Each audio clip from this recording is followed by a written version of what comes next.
인간은 수많은 표적을 보고도 성경을 읽고 듣고도 진리 그리고 복음을 알지 못하는 이유가 무엇이라고 말씀드렸냐면 오늘 26절에 기록되어 있는 말씀대로 이 복음은 신비, 비밀이기 때문이라고 말씀을 드렸습니다. 전에 성경은 신비라고 표현하지 않고 비밀이라고 하는 표현으로 사용하고 있다고 말씀을 드렸죠. 그러니까 하나님께서 오늘 25절에 보면 뭐라고 되어 있냐면 영세 전부터 감추어진 비밀이라고 얘기했단 말이죠. 그러니까 복음은 영세 전부터, 창세 이전부터 하나님께서 감추어 두신 것이기 때문에 인간의 자의적인 노력과 수고에 의해서는 그 영세 전부터 감추어졌던 그 비밀, 복음의 진리를 깨달아 알 수 있는 능력이 없다라고 이렇게 말씀을 드렸습니다. 그러면 어떻게 이 복음의 비밀을 우리가 깨달아 알게 된 것입니까? 사도 바울이 그 이유를 이렇게 설명합니다. 자, 에베소서 1장을 볼까요? 에베소서 1장을 보세요. 가까우니까 한번 찾아봅니다. 에베소서 1장에 보면 사도 바울도 영세전부터 감춰졌던 복음의 비밀, 성경에 담겨있는 그 진리를 알지 못한 채 오히려 하나님을 박해하고 핍박하는 일에 선봉을 섰던 자 아닙니까? 그런데 어떻게 해서 이렇게 멸망으로 사망으로 달려가던 이 사도 바울이 성경이 담고 있었던 그 영세전부터 감춰졌던 복음의 비밀을 깨달아 알고 예수를 믿어 구원과 영생에 이르게 된 것일까요? 사도 바울은 이렇게 이야기를 하죠. 에베소 1장 8절 말씀부터 함께 읽습니다. 이는 그가 모든 지혜와 총명을, 이게 성령을 얘기하는 겁니다. 자, 지혜와 계시의 영, 보통 이렇게도 얘기하는데 지혜와 총명을, 성령을 이렇게 표현하면 되겠죠. 성령을 누구에게? 우리에게 넘치게 하사. 여기서 우리라고 하는 의미는 이 편지를 받아보게 될 수신자인 에베소 교회 성도들을 포함하여서 이 에베소서라고 하는 서신을 발송한 주체인 사도 바울, 그리고 오늘날 모든 성도들이 다 여기에 포함되어 있는 겁니다. 우리에게, 사도 바울과 에베소 교회 성도들과 지금 2000년이 흐른 다음에 예수를 믿어 영생에 이른 모든 성도들이 동일하게 라고 하는 말씀이 이 뜻이 담겨 있어요. 동일하게 우리에게 어떻게 하셨다고요? 넘치게 하셔서 어떻게 하신다고 합니까? 9절, 그 뜻의 비밀을 우리에게 알리신 것이요 그의 기뻐하심을 따라 그리스도 안에서 때가 찬 경륜을 위하여 예정하신 것이다 라고 얘기했습니다. 그 뜻의 비밀을 인간이 스스로 깨달아 아는 게 아니라 지와 계시형을 우리에게 넘치게 하여 주사 그 뜻의 비밀을 우리에게 알려주시는 방식으로 우리가 복음을 깨달아 알게 된 것이라고 말씀하고 있는 것이죠. 그 복음의 비밀이란 내용은 뭐였습니까? 3절 말씀을 보십시오. 함께 읽습니다. 찬송하리로다. 하나님 곧 우리 주 예수 그리스도의 아버지께서 그리스도 안에서 하늘에 속한 모든 신령한 복을 우리에게 주신 것이라고 이야기를 합니다. 하나님께서 우리에게 하늘에 속한 모든 보이지 않는 신령한 복을 우리에게 주실 거라고 말씀한 게 아니라 이미 주셨다라고 하는 완료형으로 사용하고 있습니다. 그러니까 저와 여러분에게 하늘에 속한 모든 신령한 복을 이미 하나님께서 다 빠짐없이 주셨다면 우리가 이 땅에서 무엇을 더한다고 해서, 헌금을 좀 더한다고 해서, 어떤 충성스러운 일을 더한다고 해서, 순교한다고 해서 거기에 하나님께서 야 너는 순교했으니까 다른 사람보다 더 많이 줘야 되겠다, 그렇게 하시는 게 아니란 말이에요. 여러분, 다라고 돼 있잖아요. 하늘에 속한 모든 신령한 복의 일부라고 했어요? 모든이라고 돼 있습니까? 거기 줄을 빡빡 쳐놓으란 말이죠. 3절 말씀합니다. 그리스도 안에서 하늘에 속한 모든이라고 돼 있잖아요. 하나도 빠짐없이 하나님이 저와 여러분에게 주시고자 하셨던 모든 하늘에 속한 신령한 복을 차등과 차별 없이 에베소 교회 성도들과 그리고 순교에 이르기까지 복음을 열심히 증거하다가 이 세상을 떠난 사도 바울이나 구원받은 강도나 그 사람이 행한 일에 따라서 차등을 둔 것이 아니라 하나님께서는 하나도 예외 없이 차별 없이 모든 하늘에 속한 신령한 복을 예수 믿는 자들에게 다 주셨다라고 말씀합니다. 그러니까 저와 여러분이 뭘 한다고 해서 더 받는 것도 아니고 뭘 안 한다고 해서 더 안 받는 것도 아니에요. 그러니까 안 해도 되겠죠? 아니 더 받으려고 내가 열심히 했는데, 아니 더 받는 것도 없고 뭐 한다고 해서 더 보태주는 것도 없는데 내가 뭐하러 더 헌금하고 뭐하러 더 교회 충성하고 뭐하러 더 헌신할 필요가 있어. 그냥 구원받은 강도처럼 대충 그냥 교회 생활 좀 하다가 어차피 차별과 차등이 없는데 하나님 나라 들어가면 되는 거 아니야? 라고 말할 수 있잖아요. 그게 복음의 비밀을 모르는 겁니다.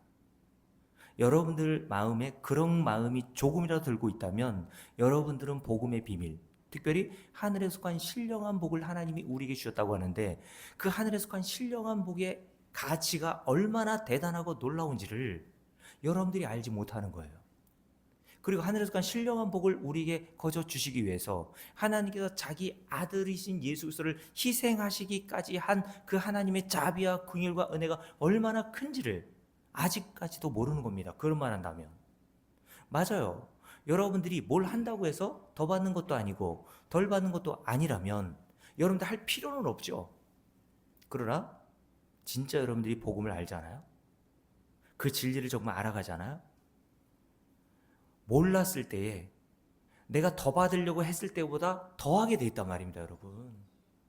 그래서 제가 여러분들에게 은혜가 아니면 하지 말라고 하는 이유가 거기에 있는 것이지 여러분들에게 그냥 하지 말라고 하는 게 아니란 말이에요, 여러분.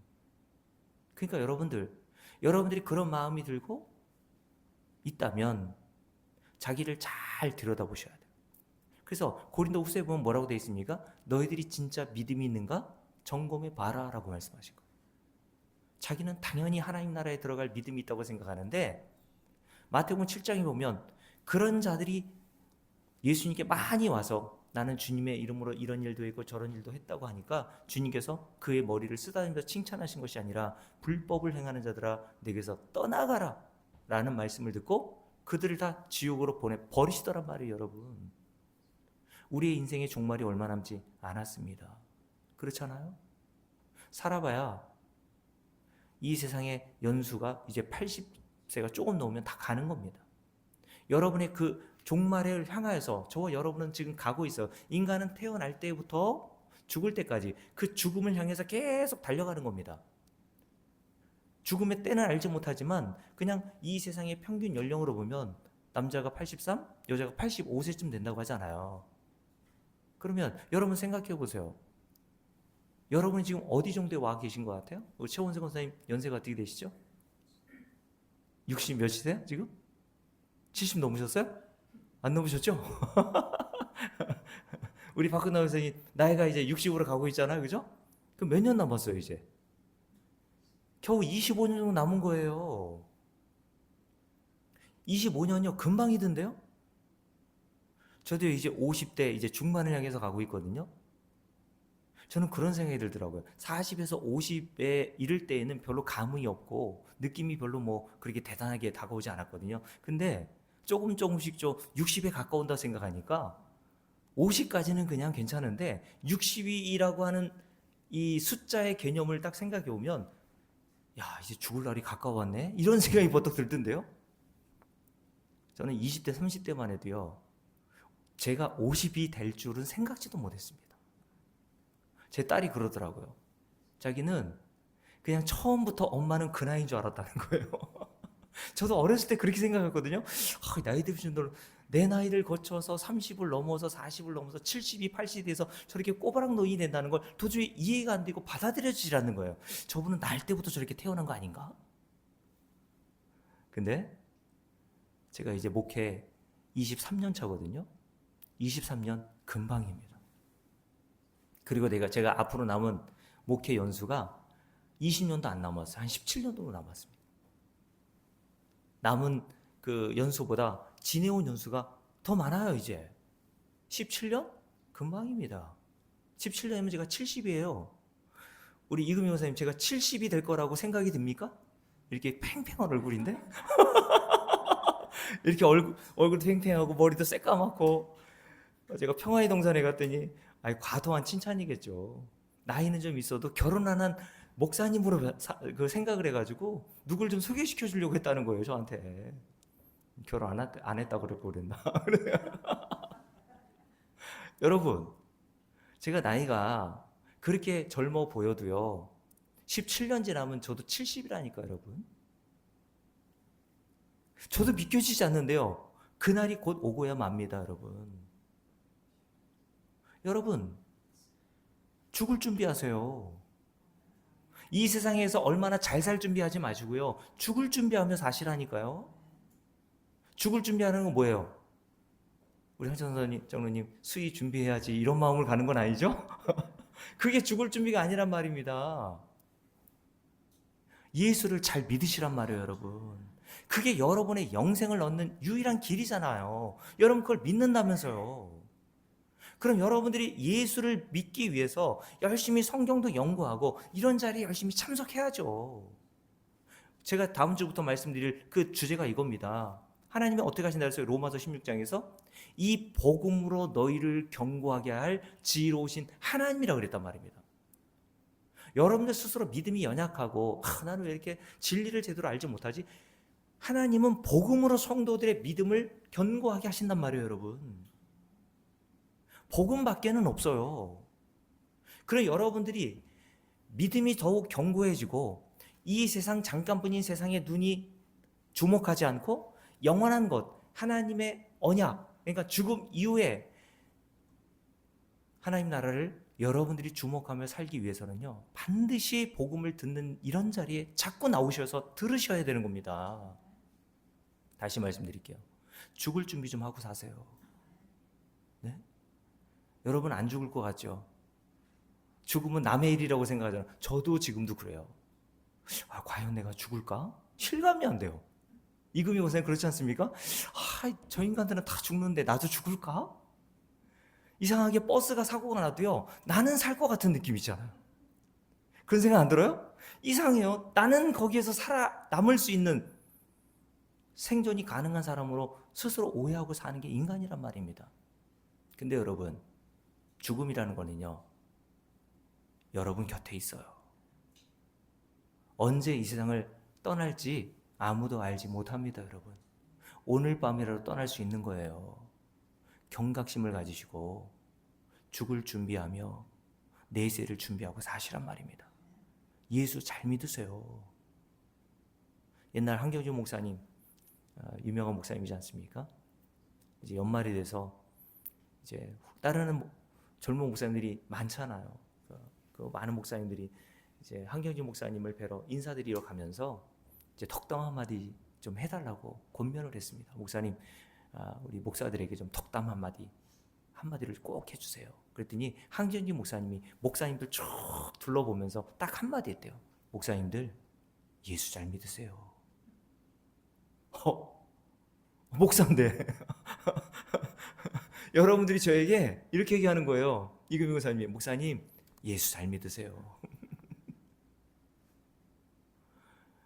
여러분, 예수 잘 믿고 사십시오. 곧 그날이 옵니다. 자, 다시 말씀드릴게요. 하늘에 속한 신령한 복이 여러분들 정말 무엇인지 아십니까? 그 내용이 4절부터 쭉 이어져요. 그 내용이 뭐냐 하면 함께 읽습니다. 자, 하늘에 속한 신령한 복의 내용이 4절부터 쭉 이어지는데 함께 읽습니다. 곧 창세전에 그리스도 안에서 우리를 택하신 것, 그리고 우리로 사랑 안에서 그 앞에 거룩하고 흠이 없게 하시려고 그 기쁘신 뜻대로 우리를 예정하사 예수 그리스도로 말미암아 뭐가 되게 하셨어요? 자기의 아들들이 되게 하실 거예요? 하셨어요? 하셨다 완료형. 이는 그가 사랑하신 자 안에서 우리에게 거저 주시는 바 모든 하늘에 속한 신령한 복은 우리가 어떻게 얻는 겁니까? 힘써서 노력해서 얻는 것이 아니라 거저 얻는 거예요. 무엇을 통해서? 하나님의 아들이신 예수 그리스도의 십자가에서 행하신 그 공로에 의해서 우리는 아무 한 일이 없는데 거저 하늘에 속한 신령한 복이 우리에게 거저 주어진 겁니다. 그걸 두 자로 하면 은혜라고 한다 그랬죠. 거기다 써놓으세요. 은혜, 거저 얻는 거. 세상에는 공짜가 있어요, 없어요? 없습니다, 여러분. 마트에서 뭐 공짜로 뭐 준다고 해서 가보면 공짜가 없어요, 보니까. 그죠? 꼭 뭘 사래. 그러니까 성경을 보고도 인간은 공짜가 세상에 없듯이 하나님도 공짜가 어디 있어? 어떤 목사님이 이렇게 얘기하더라고요. 여러분, 하나님 나라에 공짜가 어디 있습니까? 그러니까 차등과 차별을 얘기하는 거예요. 여러분들이 일한 대로 대가를 받습니다. 공짜는 없어요. 하나님 나라도. 그게 마귀 사상인 겁니다. 우리 주님께서 뭐라 그랬습니까? 목마른 자들아 내게로 와서 마셔라. 돈 없는 자도 내게 오라고 하셨어요. 값없이 내가 주는 그 생수, 그거를 마셔라 라고 말씀하셨단 말이에요. 하나님은 저와 여러분에게 무언가를 주시고 대가를 요구하지 않으십니다. 야, 내가 하늘에서 간 신령한 걸 너에게, 내 아들을 희생시키기까지 너에게 주었잖아. 그럼 너는 나에게 뭘 해야 되지 않겠니? 하나님은 우리에게 그런 거 요구하지 않으신단 말이에요. 하나님께서 우리에게 거저 주시고 요구하시는 건 딱 하나예요. 뭐라고 합니까? 함께 읽습니다.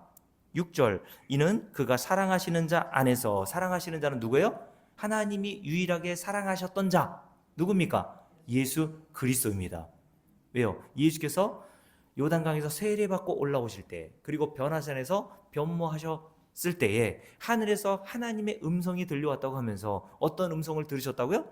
이는 내 사랑하는 아들이요 내 기뻐하는 자다라고 하는 음성을 우리 주님께서 들으셨단 말이에요. 이 음성을 들을 수 있는 사람은 우리 주님밖에 없습니다. 하나님께서 유일하게 사랑하실 수 있는 그 예수 그리스도를 통하여서, 함께 읽습니다. 7절 6절입니다. 함께 읽을게요. 그 사랑하시는 자 안에서 우리에게 거저 주시는 바, 뭐 하라고요? 우리에게 요구하시는 거 요구 하나입니다. 그의 은혜의 영광을 찬송하게 하려 하는 것이다 라고 말씀하세요. 하나님이 우리에게 요구하시는 것은 다른 게 아니에요. 찬송은 언제 나옵니까? 내가 그걸 깨달아 알았을 때 자연스럽게 나오는 게 찬송입니다. 그래서 하나님은 우리의 입에서 하나님께 대한 찬송과 아들에 대한 감사가 나오게 하기 위한 목적을 가지고 이 모든 계시의 비밀을 성도들에게 알려주시는 겁니다. 하늘에 속한 신령한 복이 얼마나 가치가 있고 얼마나 대단한 것인지, 우리가 얻은 이 하늘에 속한 신령한 복이라는 것이 이 세상의 복과는 비교도 할 수 없는 복임을 여러분들이 깨달아 알게 해주시는 거예요. 그래야 뭐가 나온다고요? 찬송이 나올 거 아닙니까 여러분? 근데 우리는 전에 말씀드렸잖아요. 빨래하려고 옷을 내놓으면서 이 주머니를 주적주적 하잖아요. 근데 저도 이제 하도 깜빡깜빡하고 잊어버린 게 많아가지고 주머니에 뭐 넣어놨는지 몰랐다가 빨래하려고 내놨는데 예전에 넣어뒀던 5만 원 노란 종이가 딱 나와요. 그럼 우리 황청사님 기분이 어때요? 그날은? 째지죠? 최만순 권사님 그런 경험 있어요 없어요? 그러면 입꼬리가 저절로 올라가죠? 벌써 그냥 웃으시네. 좋아가지고 생각만 해도 좋죠? 근데 여러분, 하늘에 속한 신령한 복 4절부터 내용을 쭉 읽어볼 때 여러분이 그런 반응이 나옵니까? 정말 기뻐요? 그냥 생각만 해도 가슴이 벌렁벌렁대고 설레입니까? 하나님의 은혜를 5만 원권 한 장보다도 못하게 여기는 게 우리란 말입니다. 아들까지 희생시켜서 우리에게 주신 게 하늘에 속한 신령한 복이라고 하는데 우리는 그 신령한 복을 얻었다고 하면서 아이 그건 됐고요. 그건 얻었으니까 이미 다 우리에게 주셨다면서요. 그러니까 이 세상에서는 좀 내가 얻지 못한 그런 복이나 좀 주세요. 그래서 성도들이 그 복을 구하기 위해서 열심히 교회 나와서 기도하지 않습니까? 자식 잘 되게 해달라, 부자가 되게 해달라. 그거는 다른 종교에서 다 할 수 있는 일이 아닙니까 여러분? 여러분, 정말 하늘에 속한 신령한 복에 대해서 여러분들이 이런 가치를 부여하고 이런 가치를 정말 알아가고 있나요? 기도하세요 여러분. 뭘 위해서 기도하라고요? 오늘 말씀 다시 읽어봅니다. 8절과 9절 함께 읽습니다. 이는 그가 모든 지혜와 총명을 우리에게 넘치게 하사 뭘 알게 하시고요? 그 뜻의 비밀을 우리에게 알리신 것이다 라고 되어 있습니다. 하나님이 요것 좀 나에게 좀 더 알게 해주세요.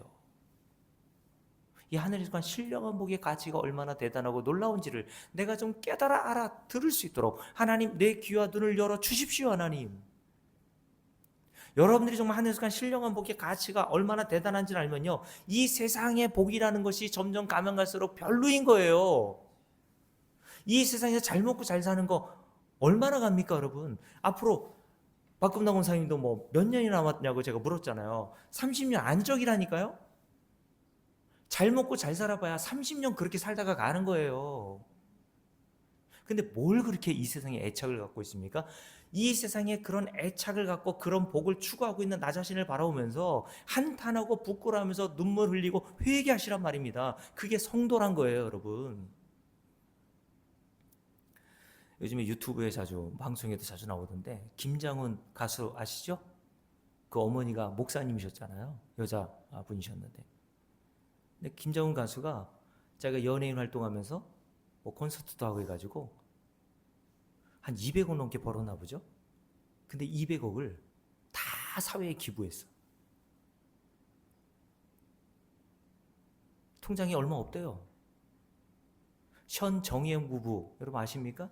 마라톤 열심히 해가지고 기부하는 그 연예인 부부 있잖아요. 어마어마한 기부를 하고 있더라고요. 저는 그런 분들 보면 참 부끄러워요. 그냥 복음 얘기하면서 나는 정말 그런 삶을 살아가고 있나? 여러분 우리 자신을 돌아보란 말이죠. 그러면서 자신에 대해서 한탄하고 부끄러워할 줄 알고 하나님 이 세상에 미련을 두지 않고 점점 이 하늘에서 간 신령한 복을 깨달아 알아가므로 하나님 나라를 사모하고 기대하며 소망하며 사는 자가 되게 도와달라고 기도하시란 말이에요. 그게 죽음을 잘 준비하며 사는 거예요, 여러분. 다 죽음 앞에서 빼앗길 것들이에요, 여러분. 지금 그렇게 애착하는 것들이. 자식들 죽으면 무슨 소용이 있습니까, 여러분에게? 여러분을 구원해 줍니까, 자식이? 여러분의 영생에 조금 도움이 돼요? 여러분의 남편과 자식 말 듣지 말고 하나님의 말씀을 듣고 사시라니까요. 여러분 이 말씀을 쭉 읽어보세요. 7절도 이왕 읽은 김에 한번 읽어볼게요. 하늘과 신령한 복의 내용에 대해서 이렇게 얘기하죠. 우리는 그리스도 안에서 그의 은혜의 풍성함을 따라 그의 피로 말미암아 뭘 얻었어요? 속량 곧 죄사함을 받았느니라. 태초에 하나님께서 우리를 택하셔서 하나님의 아들들로 삼아주시고 그 예수 그리스도의 십자가의 피로 말미암아 우리의 모든 과거 현재 미래의 모든 죄를 다 속량하여 주심으로 하나님 앞에 의롭다 하는 칭함을 받고 하나님 나라에 들어가게 하시는 그런 놀라운 하늘에서 간 신령한 복을 우리에게 주셨단 말이에요, 여러분. 이것보다 더 큰 복이 어디 있어요? 여러분과 제가 그 복을 하나님이 주셨다면 우리는 그 복을 다 얻은 자가 아닙니까? 그러니 세상에 어떤 복을 받은 자가 뭐가 그렇게 대단하고 뭐가 그렇게 부러워요? 근데 저도 부럽더라고요. 부럽지 않은 건 아니에요. 저도 부럽다니까, 여러분. 그렇게 됐으면 하는 마음도 있고. 인간은 머리부터 발끝까지 다 죄덩어리인 거예요. 그래서 그런 생각이 들 때마다 다시 복음으로 돌아오는 겁니다. 이 세상의 모든 가치, 복이라고 하는 것들은 잠깐 있다가 다 사라질 것들이잖아. 영원한 하나님이 내게 주신 하늘에서 간 신령한 복, 결코 사라지지 않고 그 가치가 변함도 없는 이 놀라운 복을 아들이신 예수 그리스도의 십자가로 내가 거저 얻었다라고 하는 그 복을 얻은 자로서 이 세상의 복에는 점점 눈이 멀어가고 하나님 주신 하늘과 신령한 복에 대해서는 여러분의 영적인 눈이 점점 열어져서 보게 되는 은혜가 있기를 주의 이름으로 축복합니다, 여러분.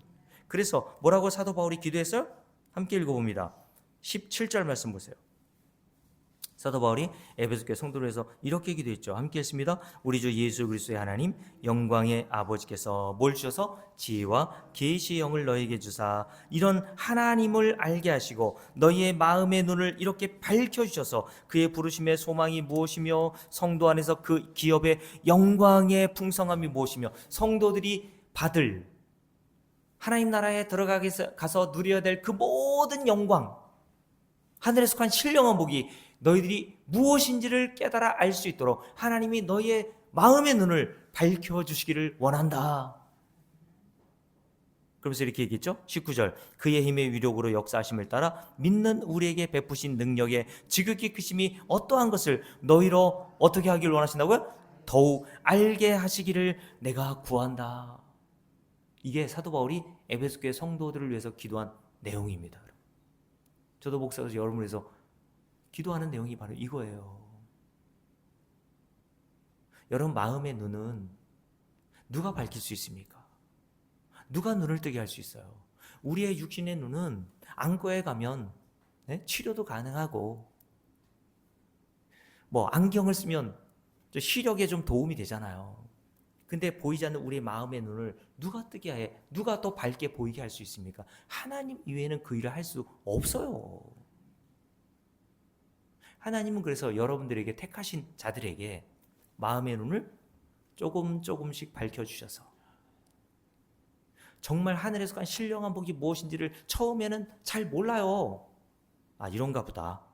그래서 조금씩 알아가면 알아갈수록 이 복이 얼마나 놀라운 복인지를 하나님이 저 여러분의 그 마음의 눈을 밝혀주심으로 깨달아 가게 되는 게 바로 그게 성도의 신앙 생활인 거예요. 그럼 여러분들이 이것을 점점 깨달아 알아가면 알아갈수록 뭐가 나오게 된다고요?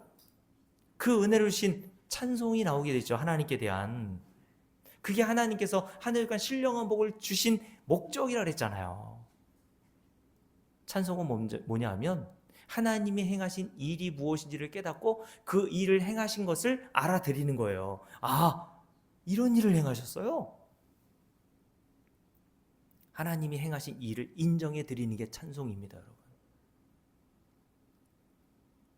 저는 옛날에 하나님께서 찬송을 기뻐하신다고 그런 말을 많이 들어왔습니다. 어렸을 때부터.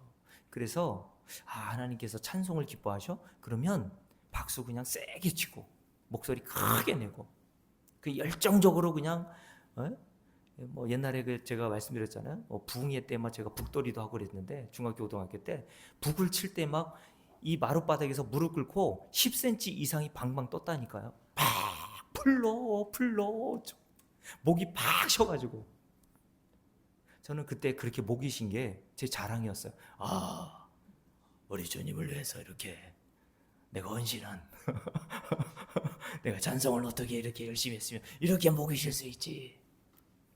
옛날에는 목이 쉰 목사님들이 신령한 목사님이라고 생각했거든요.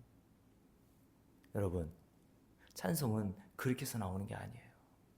훈련으로 되는 게 아닙니다. 감사도 마찬가지라고 그랬죠. 감사 훈련으로 감사가 되는 게 아니에요.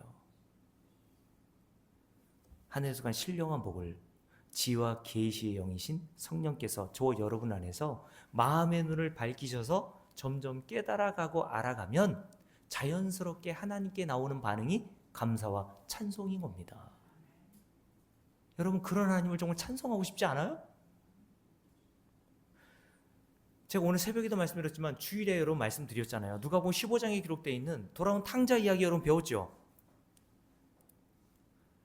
우리 교회 그날 뭐 신순례 권사님이시라고 저기 서울에 그 어디예요? 피정규 목사님 담임하시는 교회 지금도 이제 네, 남서울 교회 다니시고 하시는 분인데 그분이 저한테 이제 식사하시면서 제 앞에 앉으셔서 그런 얘기 하시더라고요. 자기가 어렸을 때부터 다녔고 교회에서 안 해본 일도 없고 성가대부터 시작해가지고 지금 나이가 70이 훌쩍 넘고 그래서 내가 울 일이 뭐 있겠느냐. 근데 오늘 말씀을 듣고 너무 눈물이 났다는 거예요. 그 옆에 앉으신 조인혁 그 대표님 지난주에 처음 왔는데 이 탕자 얘기를 나를 위해서 꼭 하시는 것 같고 나를 위해서 준비하신 것 같고 제가 그렇진 않고 저는 강해 설교를 하기 때문에 그렇게 누구 특정인을 위해서 준비하고 그러진 않습니다. 그랬더니 그렇지만 나를 위해서 준비하신 말씀 같아가지고 울컥울컥 했다고 이야기하시더라고요. 여러분, 그게 중요한 게 아니라 그 돌아온 탕자가 바로 저와 여러분인데 정말 돼지 똥냄새로 역겨운 냄새로 가득한 우리, 여러분 그거 인정하세요? 우린 쇳덩어리라니까요.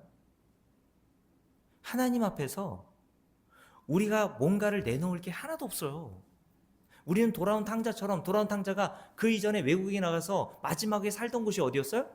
돼지우리였단 말입니다, 여러분. 돼지와 똥밭에서 구르면서 돼지가 먹는 쥐온 열매를 함께 먹었단 말이에요. 그러니까 자기가 돼지인 거죠.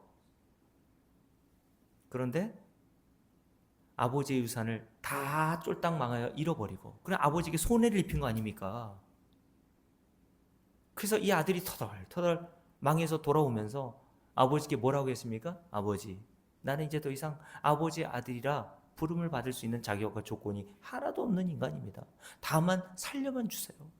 먹을 것만 조금 얻고 살 수만 있게 좀 자비를 베풀어 주세요.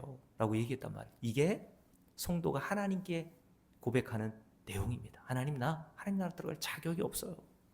여러분, 누가복음 18장에 있는 세리도 마찬가지고 사도 바울도 마찬가지고 구원받은 모든 성도들이 다 동일하게 그 고백을 했습니다. 여러분에게 그 고백이 나오고 있어요? 근데 그 탕자의 아버지 하나님이시죠. 그 아버지가 어떻게 합니까? 그 그림 여러분 연상이 됩니까? 그 돼지 똥밭에서 굴렀던 역겨운 냄새로 가득한 탕자를 두 손으로 꼭 안아주시고 얼굴을 비비시고 기뻐하면서 죽었다가 내 아들이 살아 돌아왔다 라고 하면서 손에 가락지를 끼워주고 발에 신을 신겨주고 좋은 옷을 내어주고 그 아들이 먹을 수 있는 살찐 소를 잡아 그를 대접해 줍니다. 그러면서 너무 기뻐해요. 그런 대접을 받은 게 우리란 말입니다, 여러분. 그럼 여러분이 탕자라고 생각해 보시면 그 탕자가 돌아와서 그 아버지를 어떻게 섬겼을까요? 그 전과는 달랐을 거 아니겠습니까, 여러분? 그 아버지의 자비와 은혜와 긍휼을 깨달아 안 이 탕자가 그 이후에 그 아버지를 어떻게 섬겼을까요? 억지로 아버지의 그 재산에 눈이 멀어가지고 그것을 어떻게 얻어내려고 억지로 아버지를 섬기고 아버지가 시킨 일을 했을까요? 기쁜 마음으로 자원해서 아버지를 섬기더란 말이에요, 여러분. 그게 신앙생활이라니까요, 여러분. 여러분은 신앙생활하고 있나요? 종교생활하고 있습니까? 하나님께서 저 여러분의 마음의 눈을 점점 밝혀주시고 오늘 말씀대로 사도 바울이 기도했던 내용처럼 지혜와 계시형을 더욱 우리에게 부어주셔서 내가 예수 믿게 된 것이 얼마나 놀라운 큰 복인지를 여러분들이 깨달아 알게 되기를 주의 이름으로 축복합니다. 예수 믿는 것이야말로 진짜 이 지상에서 가장 큰 복을 얻은 자가 된 겁니다, 여러분. 그리고 에베소 3장을 볼게요. 에베소 3장에 보면 사도 바울이 여기에서도 이렇게 얘기했죠. 자, 이 복음의 비밀을 알게 된 이유가 1장에 기록되어 있는 것과 같이 3장 3절에서도 이렇게 얘기했습니다. 함께 읽습니다. 곧 계시로 내게 비밀을 알게 하신 것은 내가 먼저 간단히 기록한과 같으니 그것을 읽으면 내가 그리스도의 비밀을 깨달은 것을 너희가 알 수 있으리라 라고 말씀했죠. 내가 비밀, 복음을 깨닫게 된 것은 뭐라고요? 하나님의 계시에 의한 것이다 라고 됐어요. 계시는 말씀을 드렸죠. 인간이 자기의 노력과 지식으로는 알 수 없어서 하나님이 직접 개입하여 그 복음의 비밀을 알려주시는 것을 계시라고 얘기했습니다. 모든 성도들이 이러한 방식으로 하나님의 비밀, 복음의 진리를 알아가는 거예요. 그러니 내가 복음을 알고 예수 그리스도를 더욱 믿고 의지하게 되는 방향으로 가게 된 것은 내 실력이 아니라 하나님의 은혜라는 겁니다. 자, 그래서 로마서 한번 볼까요? 로마서 오늘 본문 16장을 보세요. 사도 바울이 여기서도 이렇게 이야기했던 거죠. 로마서 16장 한번 보십시오.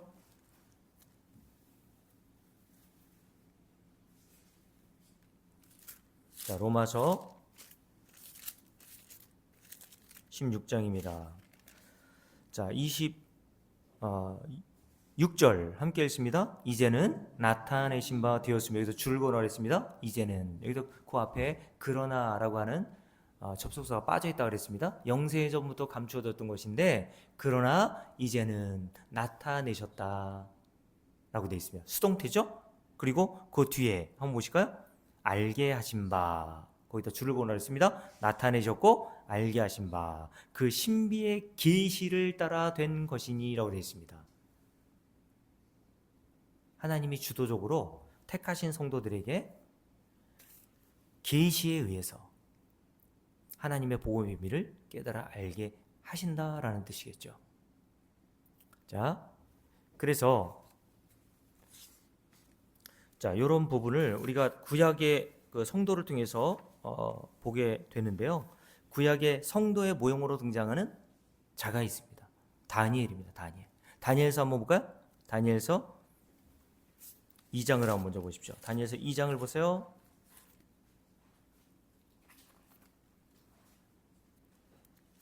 자, 다니엘서 2장에 보면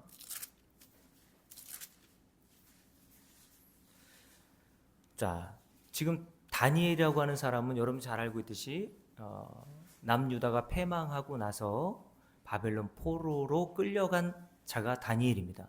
다니엘이 처음으로 바벨론 포로로 끌려갔을 때가 10대 후반 정도의 나이라고 보시면 돼요. 근데 어떤 일이 일어나냐면 이 바벨론의 왕이었던 느부갓네살, 여러분 2장 맨 위에 보면 느부갓네살의 꿈 이렇게 돼 있죠. 느부갓네살 왕이 이 시대는 이 바벨론이 이 전 세계를 지배하는 나라였다고 보시면 됩니다. 그 바벨론의 황제 왕이 느부갓네살 왕이었거든요. 근데 그 느부갓네살 왕이 꿈을 꿔요. 근데 그 꿈이 영 자기 마음이 불편한 거예요. 번민하게 하는 겁니다. 여러분도 그럴 때가 있죠. 어떤 꿈을 꾸면 꿈자리가 뒤숭숭할 때가 있잖아요. 우리 이금희 원사님 그럴 때 있습니까? 없습니까? 있죠. 꿈자리가 뒤숭숭하면 오늘이 어떤 날일 것 같아요? 재수가 없을래나 오늘 이런 생각이 들잖아요. 그죠? 근데 이 느부갓네살 왕이 그런 꿈을 꾼 거예요. 그래서 느부갓네살 왕이 어떤 명령을 내리냐면 자, 2절 말씀을 봅니다. 자, 1절부터 읽을게요. 함께 읽을게요. 느부갓네살이 다스린 지 2년이 되는 해에 느부갓네살이 꿈을 꾸고 그로 말미암아 마음이 번민하여 잠을 이루지 못한지라. 그러니까 심상치 않은 꿈을 꾼 거죠. 잠을 못 잘 정도였으니까. 왜냐하면 이 당시 고대 때에는 꿈은 그냥 우리가 생각하는 그런 꿈이 아니라 신의 어떤 계시로 본 겁니다. 그래서 여기서 꿈은 그냥 단순히 꿈이 아니라 하나님의 말씀으로 보면 돼요. 하나님의 계시, 하나님의 말씀. 근데 지금은 이 꿈을 하나님의 계시로 보면 안 됩니다. 왜요? 하나님의 계시는 이미 성경을 통해서 완성이 됐거든요. 그러니까 제가 말씀드렸잖아요. 하나님의 말씀, 그 계시는 성경에 이미 담겨 있고 이미 완성되었기 때문에 하나님께서 오늘날 이금희 권사님 꿈에 나타나서 금이야, 내일 이런 일이 이런 일이 일어날 거니까 이런 일에 조심해, 이런 말씀을 하시는 법이 없단 말입니다. 여러분, 그냥 여러분들과 제가 꾸는 대부분의 꿈은 무슨 꿈으로 알면 됩니까? 개꿈이구나 이렇게 생각하시면 돼요. 네? 근데 이 고대 때에는 아직 하나님 말씀이 완성되기 전이었잖아요. 없었단 말입니다. 이때는 물론 구약이 있었죠. 근데 하나님이 이 신약이 완성되기, 성경이 완성되기 전에는 꿈으로 계시, 하나님이 전달할 내용을 말씀해 주신 거예요. 근데 느부갓네살을 통해서 하나님의 말씀을 계시로 나타내신 겁니다. 근데 느부갓네살이 그 꿈의 내용이 무슨 의미인지를 못 알아먹었단 말이죠. 그래서 어떻게 합니까? 2절 말씀을 봅니다. 함께 읽습니다. 왕이 그의 꿈을 자기에게 알려주도록 박수와 술객과 점쟁이와 갈대아 술사를 부르라 말하매 그들이 들어가서 왕의 앞에 선지라. 왕이 그들에게 이르되 내가 꿈을 꾸고 그 꿈을 알고자 하여 마음이 번민하도다니. 갈대아 술사들이 아람 말로 왕에게 말하되 왕이여 만수무강하옵소서. 왕께서 그 꿈을 종들에게 이르시면 우리가 해석하여 드리겠나이다 하는지라. 당연하죠, 그죠? 꿈을 해석하려면 뭘 알려줘야 돼요? 내가 꿈의 내용을 알려줘야 되잖아요. 그래서 이 당시 바벨론의 이 술사, 점술가, 그냥 우리가 생각하는 그 무당 정도가 아닙니다. 나라의 그 흥망성쇠를 어떤 계시를 받았다고 하는 사람들이 이야기해주는 왕의 측근들이었단 말입니다. 그 대단한 사람들에게 왕이 이렇게 자기가 꿈꿨다는 이야기를 했는데 꿈의 내용을 알려주지 않는 거예요. 그러니까 당연히 이 사람들의 입장에서는 꿈의 내용을 알려줘야 해석해드리죠. 한번 말해보세요 라고 했던 거죠. 그랬더니 왕이 뭐라고 합니까? 함께 읽습니다. 5절 왕이 갈대아인들에게 대답하이르되 내가 명령을 내려나니 너희가 만일 꿈과 그 해석을 내게 알게 하지 아니하면 너희 몸을 쪼갤 것이며 너희의 집을 거름더미로 만들 것이요 너희가 만일 꿈과 그 해석을 보이면 너희가 선물과 상과 큰 영광을 내게서 얻으리라. 그런즉 그 꿈과 그 해석을 내게 보이라 라고 하는 정말 말도 안 되는 요구를 했단 말입니다. 꿈을 알려주지도 않고 내가 무슨 꿈을 꾸었는지, 그리고 그 꿈의 내용이 무엇인지 너희들이 알아오라는 겁니다. 그렇지 않으면 너희들은 다 죽어! 라고 했어요. 그러니 어떻게 꿈의 내용을 해석해 줄 수 있을지 모르겠지만 그냥 둘러대면 되잖아요. 그냥 몰라도. 아, 꿈의 내용은 이런 겁니다. 그죠? 무당들이 그러잖아요. 가가지고 뭐 여러분들이 과거를 좀 알아맞추는 무당들도 실제로 있지만 어떤 무당이 그랬지 않습니까? 딱 들어오는 손님에게 딱 얘기하면서 너희 집 안에 사과나무 있지? 그랬더니 이 사람이 우리 집에 사과나무 없는데요? 그랬더니 무당이 그랬대잖아요. 사과나무 있었으면 큰일 날 뻔했어. 그냥 저도 그냥 어떤 사람의 얼굴만 봐도 대충 그 사람의 심리 상태를 어느 정도 알겠던데요, 여러분. 얼굴에 여러분의 마음의 심리 상태가 써 있는 경우들이 있어요. 그래서 제가 어떤 분에 대해서는 얼굴이 기상청이라고 했습니다. 얼굴에 기상청이에요. 오늘 기분을 딱 얼굴 보면 알겠던데요. 여러분, 그러니 이 느부갓네살 왕의 요구를 누가 들어 느부갓네살의 왕의 꿈과 그 해석을 할 수 있겠습니까? 그래서 바벨론의 박수, 점쟁이, 술객들이 다 죽임을 당할 수밖에 없었던 거죠. 그 이야기가 다니엘에게도 들려옵니다. 그 다니엘도 위기에 처한 거죠. 죽을 수밖에 없는 상황에 처한 거예요. 그래서 다니엘과 다니엘의 세 친구가 하나님께 기도합니다. 뭐라고 기도합니까? 함께 읽습니다. 17절 함께 읽을게요. 함께 읽습니다. 이에 다니엘이 자기 집으로 돌아가서 그 친구 하나냐와 미사일과 아사랴에게 그 일을 알리고 하늘에 계신 하나님이 주를 보내서 이 은밀한 일은 비밀, 신비라는 뜻이겠죠. 성경이 신비, 비밀이라고 했잖아요. 요거를 모형으로 보여주시는 겁니다. 이 은밀한 일을, 성경이 그 진리를 누가 할 수 있습니까, 여러분? 근데 다니엘이 구하죠. 이 은밀한 일에 대하여 불쌍히 여기사, 여기도 주로 해요. 불쌍히 여기사. 어떻게 해달라고요? 다니엘과 친구들이 바벨론의 다른 지혜자들과 함께 죽임을 당하지 않게 하시기를 그들로 하여금 구하게 하니라. 이에 이 은밀한 것, 여기도 은밀한 것, 비밀, 신비라는 단어가 나오네요. 은밀한 것이 어떻게요? 밤에 환상으로 다니엘에게 나타나 보이매라고 되어 있죠. 다니엘이 뭐 수고하거나 열심히 알려고 해서 한 게 아니라 하나님께서 그 은밀한 것, 느부갓네살 왕이 꾼 꿈과 그 꿈에 대한 해석을 다니엘에게 나타나 보이시더라는 거예요. 그래서 살려주시는 거 아닌 겁니까, 여러분? 그래서 다니엘과 다니엘 세 친구들이 모든 술객과 그리고 바벨론에 똑똑하다는 모든 신하들이 다 죽임을 당할 때 하나님의 이런 은혜로 살게 되었다는 겁니다. 그래서 이렇게 얘기하죠.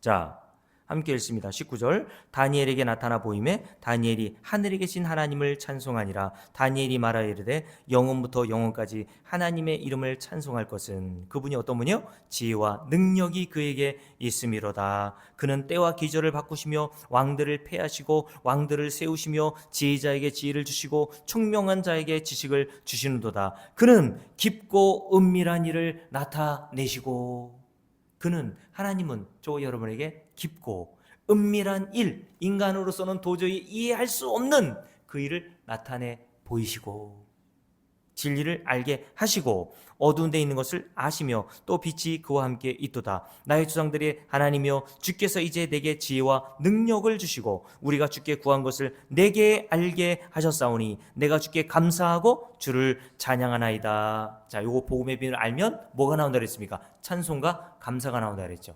똑같은 내용이잖아.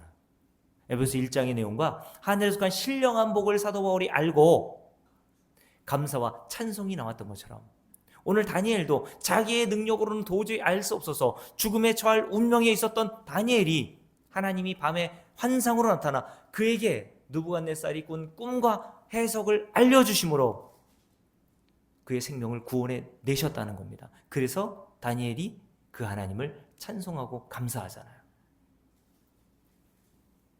자, 그러면서 이렇게 이야기합니다. 왕 앞에 섰어요? 왕 앞에 서서 다니엘이 해석해 줍니다.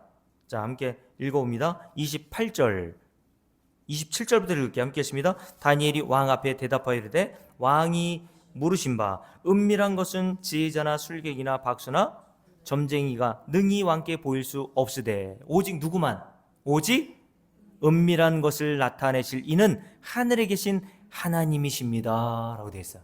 무슨 말입니까? 이게 자기 부인인 거예요. 내가 당신의 꿈과 당신의 해석을 알아서 이 말을 하는 게 아니라 하나님이 내게 알려주신 겁니다. 이게 자기 부인이잖아요. 내가 한 일은 없습니다. 하나님이 나에게 이런 은혜를 베풀어 주셔서 내가 그 은밀한 일, 인간이 접근할 수도 없고 깨달아 알 수 없는 그 비밀을 내가 알게 되어 이렇게 은혜로 산 자가 되었습니다라는 고백을 한 거예요, 여러분. 이게 성도라니까, 여러분. 자, 다니엘서 5장도 볼게요. 그 해석의 내용은 집에 가서 읽어보시면 되고요. 다니엘서 5장을 보세요. 다니엘서 5장에 보면 벨사살 왕이라는 자가 잔치를 벌이고 있을 때 어떤 사건이 일어나냐면 석회 왕궁 벽에 손가락 큰 게 나타나서 글을 쓰는 것을 목격하게 됩니다. 자, 함께 읽어볼게요. 5절 말씀 봅니다. 5장 5절 함께 읽을게요. 그때 사람의 손가락들이 나타나서 왕궁 촛대 맞은편 석회벽에 글자를 쓰는데 왕이 그 글자 쓰는 손가락을 본지라 이에 왕의 즐기던 얼굴빛이 변하고 그 생각이 번민하여 널쩍다리 마디가 녹는 듯하고 그의 무릎이 서로 부딪히는지라 라고 얘기했습니다. 얼마나 두려웠으면 두 다리가 덜덜덜 떨리고 얼굴빛이 청색, 죽음은 청색으로 변하잖아. 얼굴이 빛이 청색으로 변했대요. 갑자기 큰 왕궁벽에 손가락 하나가 나타나서 막 글을 쓰니까 얼마나 두려웠겠습니까? 이 손가락이 누구 손가락이요? 하나님의 손가락이란 말입니다. 하나님의 손가락으로 기록된 것이 뭐예요? 성경이에요. 하나님이 이렇게 무언가를 기록한 내용이 성경에 3번 등장합니다. 출애굽기에 기록되어 있는 하나님께서 모세를 부르셔서 시내산에서 십계명 2돌판에 하나님이 직접 기록하여 주신 것과 그 사건과 두 번째로 오늘 다니엘서 5장에 기록되어 있는 왕궁 석회벽에 손가락으로 글을 쓰신 것과 그리고 요한복음 8장에 보면 천지를 창조하신 하나님의 아들 예수께서 가늠한 여인을 데리고 와서 이 여자를 어떻게 해야 될까요? 모세의 율법에 의해서는 돌로 쳐 죽여야 되는데 당신은 뭐라고 판결을 내리시겠습니까? 라고 하는 물음을 듣고 예수님께서 땅바닥에 글을 쓰셨다고 되어 있죠. 무언가 하나님이 글을 쓰셨다는 내용이 3번 기록되어 있어요. 근데 이 벨사살 왕이 눈으로 손가락이 이동하면서 글을 쓴 내용은 볼 수 있었지만 그 글의 의미와 뜻을 알지 못했어요. 그리고 바벨론에 있었던 모든 지혜 있는 자들도 아무도 해석할 능력이 없었습니다. 이게 뭐예요? 이게 성경입니다, 여러분. 인간이 아무리 똑똑하고 탁월한 지식을 가지고 있고 두뇌가 탁월해도요, 성경, 복음을 이해할 능력이 인간에게 없다니까, 여러분. 근데 이때에도 하나님께서 택하신 다니엘에게 이 글의 의미가 무엇인지를 알려주시죠.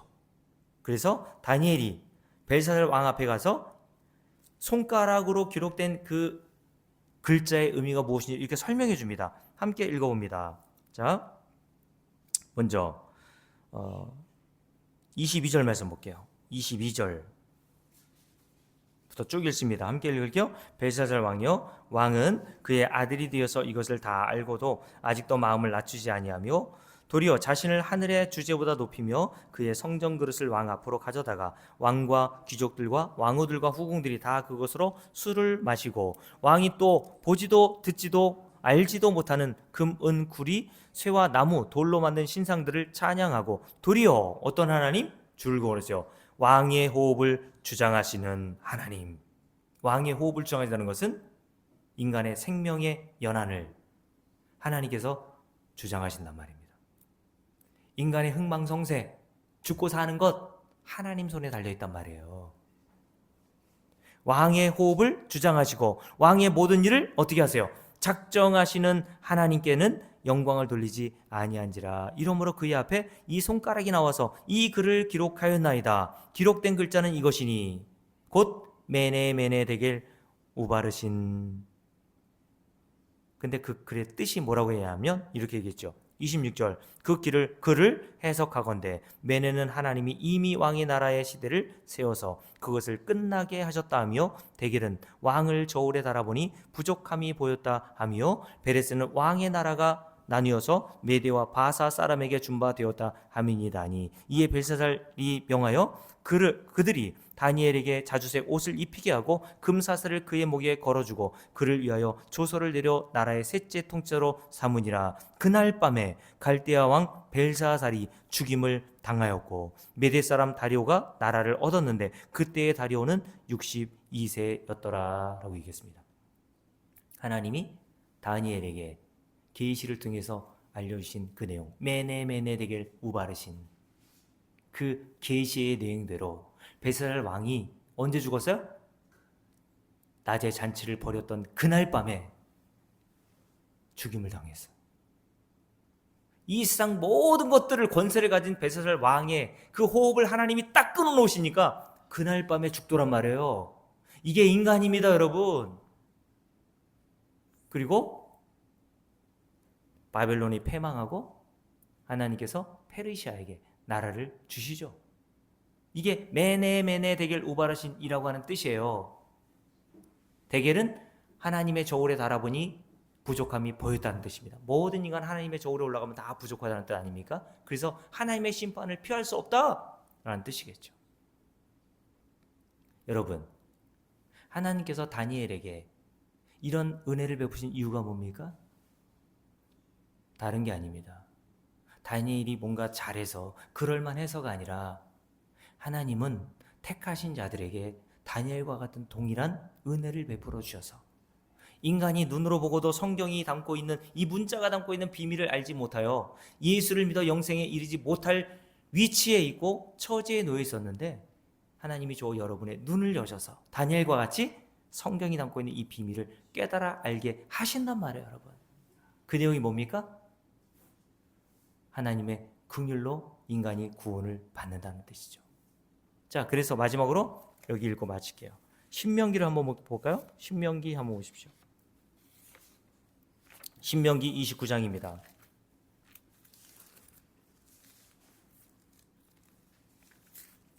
자, 신명기 29장 1절부터 다 보셨으면 함께 읽습니다. 호렙에서 이스라엘 자손과 세우신 언약 외에 여호와께서 모세에게 명령하여 모압 땅에서 그들과 세우신 언약의 말씀은 이러하니라. 모세가 온 이스라엘을 소집하고 그들에게 이르되 여호와께서 애굽 땅에서 너희의 목전에 바로와 그의 모든 신하와 그의 온 땅에 행하신 모든 일을 너희가 보았나니. 그렇죠. 이스라엘 백성을 직접 목격했단 말이에요. 애굽 땅에서 하나님이 10가지 재앙을 내리신 것을 이스라엘에서는 직접 목격했단 말입니다. 감기에 입어서 도금의 감자. 얼마나 놀라운 기적을 그들이 목격했습니까? 그것뿐입니까, 여러분? 그 뒤에 보세요. 3절. 곧 3절입니다. 곧 그 큰 시험과 이적과 큰 기사를 내 눈으로 보았느니라. 그리고 이렇게 돼 있죠. 5절 말씀 보세요. 주께서 40년 동안 너희를 광야에서 인도하게 하여 하셨거니와 너희 몸에 옷이 낡아지지 아니하였고 너희 발에 신이 헤어지지 아니하였으며 너희에게 떡도 먹지 못하며 포도주나 독주를 마시지 못하게 하셨음은 주는 너희의 하나님 여호와신 줄을 알게 하려 하심이라. 광야에 이끌어 나오셔서도 하나님은 이스라엘 백성들에게 엄청난 기적과 표적을 부셨죠. 매일 하늘에서 만나가 내리게 하시고 바위를 깨뜨려 물을 먹이시고 불과 구름 기둥으로 그들을 보호하고 지키시는 은혜를 베푸셨단 말입니다. 그런데 이들이 그런 놀라운 기적과 이적을 체험하고도 하나님을 믿었습니까? 믿지 못했단 말이에요. 그 이유가 뭡니까? 함께 읽어볼게요. 4절 함께 읽습니다. 그러나 깨닫는 마음과 보는 눈과 듣는 귀는 오늘 여호와께서 너에게 주지 아니하셨느니라. 뭘 주지 않으셨다고요? 깨닫는 마음과 보는 눈과 듣는 귀를 하나님이 이스라엘 백성들에게 주시 않으심으로 그들이 하나님의 엄청난 기적과 표적을 눈으로 직접 목격하고 경험하고도 하나님을 믿지 못하더라. 그러면 하나님이 뭘 주셔야 우리가 하나님을 믿고 영생에 이릅니까?